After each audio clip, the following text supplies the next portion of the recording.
It's so great to be back with you after the Olympics. I'm sure you had a lot of fun watching the athletes as we did and cheering on Team USA. You definitely were not alone. Our next guest had their own version of an Olympic party over the last couple of weeks. So great to have Katie Holloway back on the show with us this morning, and she's here to introduce Brandy Murray. They are with Hickory Valley Retirement Community. Yes. Good to see you. Good to see you, Julie. So you were the second most patriotic place in town? We think so. We think so. We had a great time celebrating the Olympics. We had opening ceremonies, closing ceremonies, and a lot of fun things in between. A lot of activities that our residents got to participate in as if we were at the Olympics. That a lot is of very fun. French-inspired food, so food and fun. So fun, I guess, Brandy, is a big thing that drew you to your position there now at Hickory Valley. Y'all two seem to be very well blended. Yes. We are. It's a great place, and it's such a vibrant community. They're constantly moving and going and doing something fun and all kinds of activities, and Katie just makes sure that it's just a wonderful place to be. It really is a vibrant community. It's well established. That's the word I want to say, I guess, because there's nothing new about it, but it's updated. Absolutely. So community's updated, and we're always adding new activities too. So one of the biggest things that we always promote is a thriving community, active, keeping our seniors active. And so we don't just continue to do, we have a lot of the same things we've done before because you don't mess with bingo in senior living.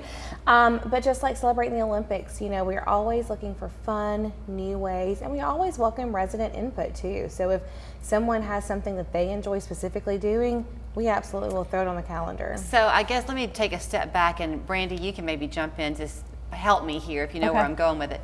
But you know, like if you have a little child starting first grade, they're little. They don't need the great big hugeness of a monstrous building. Right. So if you're coming into senior living, you're older, and some of the glitz and glam might not be what you're looking for. You're looking for more home. And that's what I meant when I said you're older but updated. Yes. It feels very like an easy transition, I would think, for people. I think it is. It looks so much more like home. We want it to be a community that they feel very comfortable in, that is decorated like home. You don't want it to have this commercial feel, or it's very homey and comfortable. Let's talk about your background a little bit, because it really is not in senior living communities. You were in EMS for most of your career. I have. I've spent 26 years in EMS. I do believe that that's given me an edge, though, in a lot of ways. I've been in, honestly, every building within a couple of counties around here, so I've got to see it coming in from a different perspective.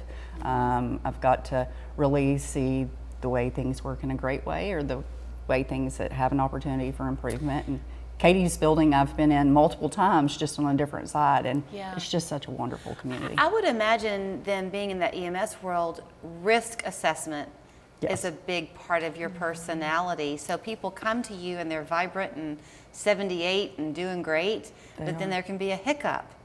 And you've got to make sure that you're protecting them. Yes, absolutely. And that has afforded me a little bit of edge, I think, in the way that I talk to families and potential residents, and just understanding better where they're coming from and what their needs are and what their anticipated needs may be, whether it's 6 months down the road or 3 years down the road. So you're the first person that somebody will meet when they come in to talk about getting a tour? Yes, ma'am.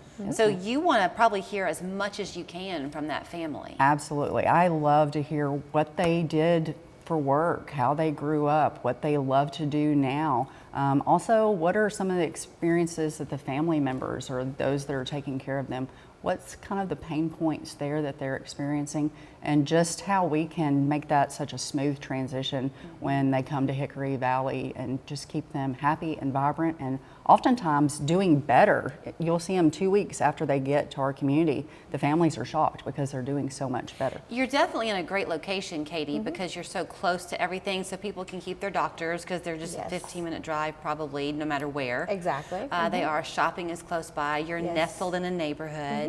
But you really try to keep the community coming into your community too. We do. We always want people, we welcome anyone to come in to tour, so we love to have events that draw people to our community. And coming up next month, on September the 11th, we have a first responders breakfast, where it's a drive-through breakfast. We know how busy our first responders are, so we want them to come in, They can take a tour if they want to, but if they just have the time to drive through and grab a sandwich and a drink, then we want to reward them for all that they do and do for our community too and for our residents. So does that mean that your residents are going to be out there serving the breakfast? Some of them will probably be out there, yes. I think we have such engaged residents that they're going to want to come out there, thank them. So our residents will be out there, we will be out there. It'll just be a fun-filled day and cooler temperatures in September, we hope. We're hoping. When you met Katie for the first time and she began to tell you some stats about Hickory Valley, did you say, nuh-uh, when she told you that some of the residents are often 100, 102 years old? It was a little bit mind-blowing, but after I've got out there, I can see how you have that. A place like that promotes longevity, I think.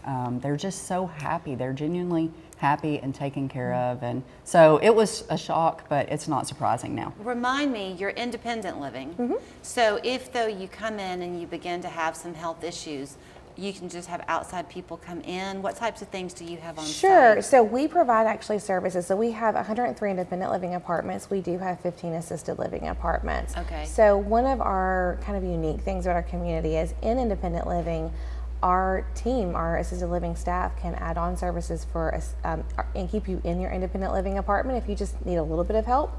But then if you do progress and your needs increase, then we can easily transition you to assisted living where you have the same staff, the same friends, the same activities, and you're already familiar. I would imagine that when you first move in, for a lot of people, it's kind of like the first month of college away from home. Yes, that's exactly what I say. And it's not really very comfortable, and that the tendency might be to just kind of stay in your own apartment. You don't hurry people through that process. No. So one of the big things we do is during our orientation process is each director introduces them, introduces themselves, what they do, who to reach out to, and then they usually buddy up with maybe their table mates at dinner. So you've got 2 or 3 people you eat with, and then they just kind of slowly, and you can stay in your apartment while you're acclimating, come out when you're comfortable, but we really go at that resident speed and kind of preferences. So if your speed is that you want to come get breakfast with them on September 11th, if you're a first responder, they'd love to see you. Come and meet Brandy. You can call them anytime. There's the number, 855-0508. You're welcome to pop in, but if you'll call, it gives them a chance to have their calendar cleared for you so you can get that one-on-one Absolutely. time. Great to see you both. Good to see you. Good to see you. Welcome to the team. Thank you so much.